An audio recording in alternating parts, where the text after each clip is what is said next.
everyone, and welcome back to the channel. It is Becca from Worker Bee Supply, and we are so excited to be bringing you yet another challenge video today. But things might look a little different. One, I messed up and Eugene is nowhere to be found. Just kidding, he's right there.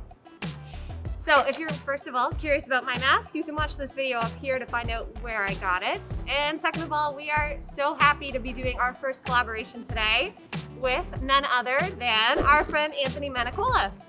Hi. Hello, Anthony. How are you doing? Doing well. Thanks for having me. You're very welcome. We're so happy to have you here. So today we're going to be doing a street photography challenge. Anthony is an excellent photographer, so we wanted to bring him on board to do a little bit of street photography. So I just wanted to have a little chat with you and talk about how you got interested in photography, what your inspirations and influences are. Can you give us a little bit of background? Yeah, so I really got into photography kind of at the start of when Instagram was just coming onto the scene. That was really my exposure to a lot of amazing photographers and just imagery that I hadn't really been exposed to previously. For me, I'm also a graphic designer, so a lot of my inspirations and aesthetic kind of come from the design world. I like that you said graphic design because it reminds me of when I was in high school doing photography. We were kind of taught like those basic elements of what makes pictures, finding those kind of like unique but sort of straightforward elements that make a really dynamic photo. So how has your photography changed as you've over the past few years? It has really evolved over time. You know, for myself, I've tried to branch out into different genres, you know, with portraiture or with more like documentary style photography. But really at the end of the day, you know, walking down a street and just taking in life and what is beautiful about, you know, every day is something that keeps photography exciting for me personally. That sounds great. All right. Let's get into the challenge. So we are going to be doing a 3-part challenge. We're going to be shooting on the city streets, on a residential street, and in an alleyway. And we're going to be using our iPhones as well as a camera of our own choosing. We really hope that this inspires you to get out there and go around your neighborhood and take photos. And hopefully it demonstrates that you don't need a fancy camera to take really wonderful photos. All right. Are you ready, Anthony? Yes. Let's get started.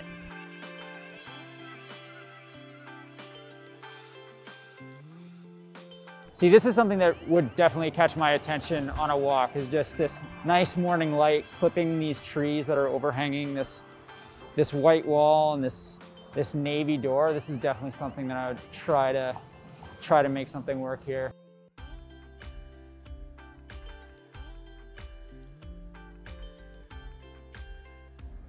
Okay, so on this window over here, it says Ha Art. Clearly somebody has removed some letters that were there before, and they are just making an art of their own. But I really love the yellow letters on the brown sign as well. I think I am just about done for round 1. So the city street challenge went pretty well, I think. Now we are going to move into a more residential area, but we are going to use our iPhones this time. This is my very old and outdated iPhone 6S, so I'm not going to use that. Instead, we have Eugene's XS Max, and look, there's me. So I kind of like what's happening here with the split between these two houses. There's really great contrast with the vibrant white and then the warmer reds and oranges. There's a blue door, and blue and orange is my favorite color combination, so that immediately caught my eye.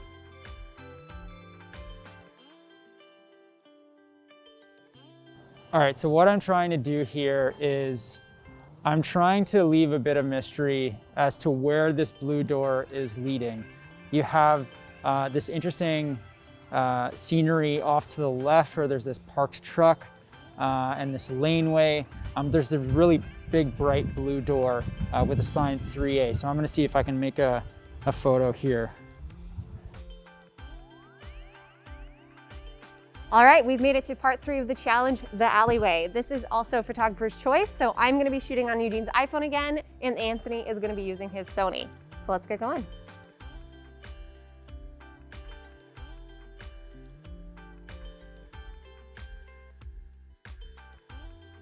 Oh, there's a bird on that antenna right now.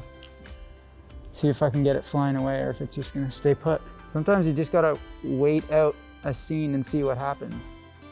This bird, oh, there we go. Yes! Yes! Thank you, bird. Oh, we got it. Amazingly, the sun has joined us again, so we are gonna get a couple of shots with some beautiful warm sunlight. Hopefully that will add to a bit of contrast, maybe fill in some shadows. But let's go see what we can find hidden away in some windows.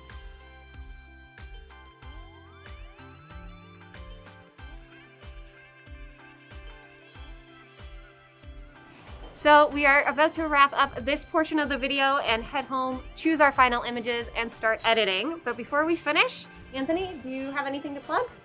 Yeah, just check me out on Instagram at Anthony Manecola. That's usually where all of my images end up these days. And yeah. Perfect. So before we dive into part 2 of this video, Eugene and I would love it if you gave this video a like and also subscribe to the channel for many more creative videos coming your way very soon. It's been so much fun to collaborate with Anthony today. We've actually known each other since we were kids, so it's been really fun to reconnect over the past couple of years through mutual friends and through the design community and work on a photography collaboration together. I can't wait to see the pictures that you put together in your edits, and we will see you guys very soon. Hey everyone, we are back in the studio and I just wrapped up my edits on my photos and Anthony has sent over his. So we are gonna take turns going through the pictures from each location and sharing a bit about what stood out in the image and why we liked it. So let's take a look. If you've ever walked down Dundas Street in Toronto, it's mostly filled with restaurants and retail shops, but this looks like someone's home. It looks like someone lives in this building and it's just fascinating to me. I have so many questions. I wonder whether this bike belongs to the person who lives here. What might this person who lives here be like? What might their character be like? I think that that's something that makes a photograph really interesting, is not telling the whole story. So when the viewer is looking at an image, having those untold pieces of a story makes the viewer fill in those gaps and have a sense of wonder or question about things that are going on in the photograph. So I really love this image. In terms of the edit, I kept it fairly simple. I changed some of the perspective just to get things to line up fairly straight. I brought some warmth back into the highlights here to get really what I saw that morning, that warm golden light. There's a lot of different things going on in this picture that makes it special to me. And first of all, it's those warm tones that are coming through from the red bricks on the top of the building, as well as the bold yellow letters on the signs and how that complements the yellow leaves in the tree as well. I really love all the intersecting lines that are happening in this picture, but I also really enjoy the exaggerated perspective. I don't usually shoot at such a wide angle, so it was kind of nice to mix that into the image. So you're getting those leading lines coming in from the bottom, from the sidewalk, but also that branch in from the top. So the whole building, the whole storefront is getting framed really nicely. The thing that caught my attention first with the storefront was the Ha art that is very subtly on the white boards that are in the window. But I think once I pulled back and looked at the whole image overall, there was a lot going on that really charmed me. So when I edited it, I wanted to lean into the vintage feel with a little bit of 1970s flair. So I warmed it up and really played with the browns and reds and yellows that are happening throughout the image. I noticed this building for one primary reason, which was this blue door on the right. It's just this big, bright blue door with a yellow sign, 3A, above it. I think there's something so interesting about a sense of mystery in images, and especially with street images. This image in particular makes you question what this building is or what this door leads to. You know, because it's so bright, it really leaves the viewer to question what's going on in this image or what is the actual subject. Let me know down in the comments if you can take a guess as to what this building might be. But overall, just yeah, simple image of a building and a door and a cube van. You know, photography doesn't have to be these elaborate scenes, you know, that you may be putting pressure on yourself to capture at times. Often it can be the simplest of things that can catch your attention, catch your interest.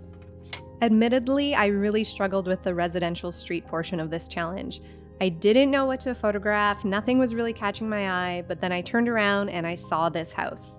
When in doubt, shoot a house. And this one caught my eye in particular because it's one of those homes that have the split down the middle where one of them is painted a really vibrant color and then one of them is the natural brick.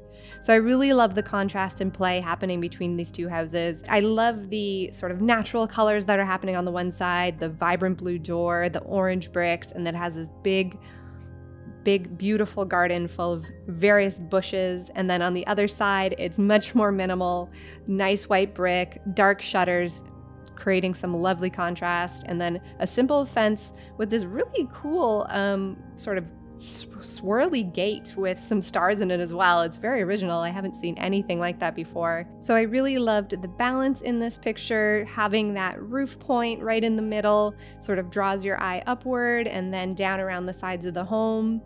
So I kept the edit on this pretty simple and straightforward, just to highlight the contrast between the two houses and really let their personality shine through.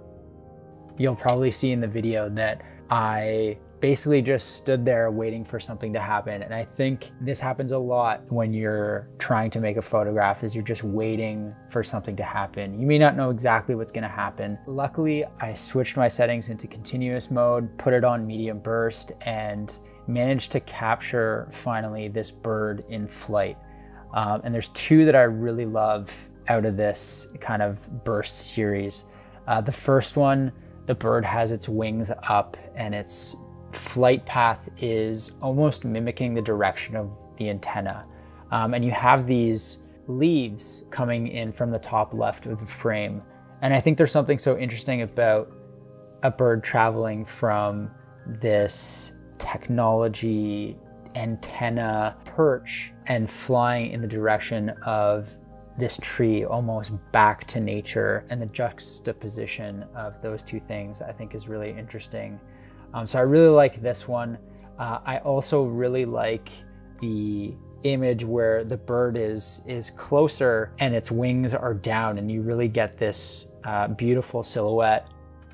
Shooting in the alleyway was a really interesting challenge because I thought I was going to struggle a lot more than I did.